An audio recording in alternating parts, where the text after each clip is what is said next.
Hello there, I'm Tania Gabrielle, Wealth Astronumerologist. Welcome to your Wealth and Abundance forecast for the Aries new moon and second half of April. Now, since the total full moon lunar eclipse on April 4th, life has still been pretty intense, which is normal around an eclipse cycle, and it dissipates after a while. And fortunately, after this new moon, the tense energy is going to really simmer down even more and usher in a fresh new beginning cycle where things can settle down a bit and we can enjoy the abundant inner and outer growth in our lives.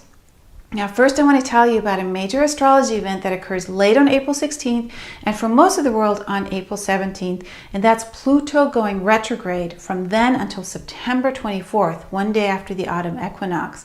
Now, this is significant since Pluto is squeezing in its retrograde between the final two of 4 consecutive blood moon eclipses. The third blood moon eclipse was just on April 4th, and the final fourth one happens on September 28th. Okay, so Pluto is moving backwards for the next 5 months, and that means this planet of secrets, the subconscious, and power is going incognito even deeper. So your inner life is going to be even more active, your powers of regeneration even greater, and when Pluto, the planet of powerful rebirth, is retrograde, we're urged to let go of rigid ideas, rigid emotional hang-ups.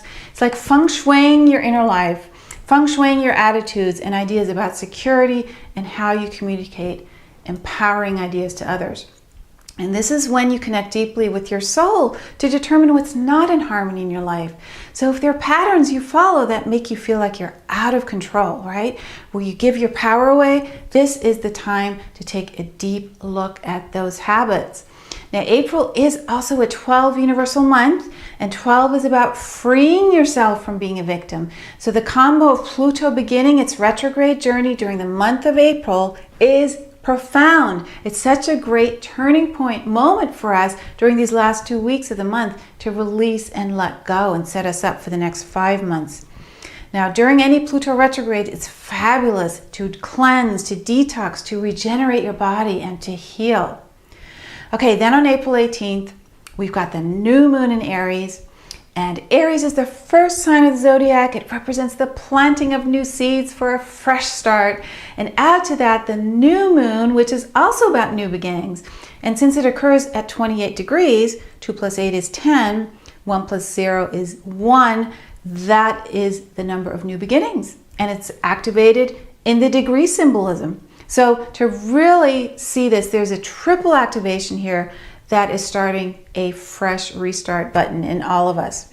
Now the thing is, this Aries new moon is also occurring on the 18th of April, which is a number of letting go, of surrender, of letting bygones be bygones. So there's a juxtaposition of endings and beginnings, which is actually totally natural. And we got to make room to release in order to let in fresh energy into our lives. Now, this new moon just passed over Pluto and Uranus, and they represent those past 3 years of major change. So the new moon literally symbolizes crossing the bridge from one dimension to a new reality and starting again. And this is why we're now entering a beautiful new calmer stretch of time, something we've been waiting for a long time, years now.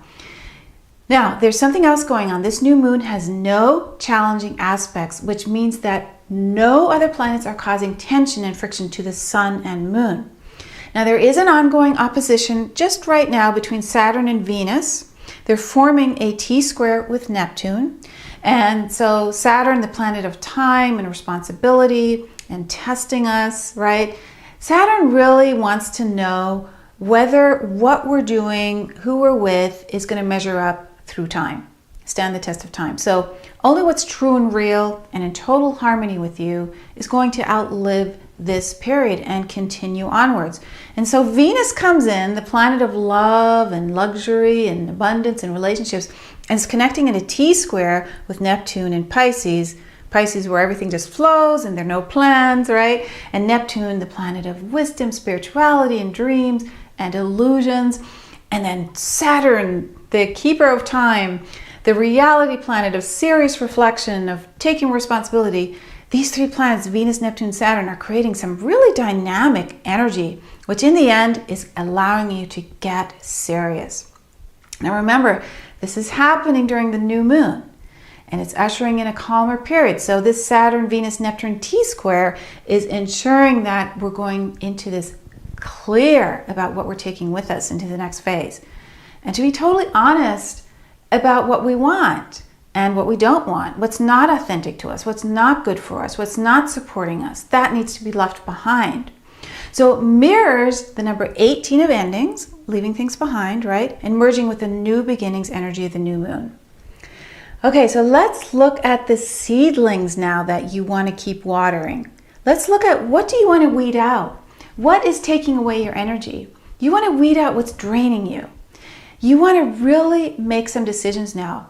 Look at it from a bird's eye view, because this will help you pinpoint what's truly nourishing your life and what's wasting your precious energy. So this is the moment to welcome the wonderful abundance of 2015 by getting serious about your priorities. Because without a hands-on approach, without a real look of what's good for you and what's not supporting you, you will not attract more of what's good for you, right? So you want to look at it this way. You want to let go of things. You want to let go of people that drain you, that are keeping you from lightening up your load. You need to free up your life, open up room for better and beautiful gifts to come in. And that's really the true gift of this beautiful new moon.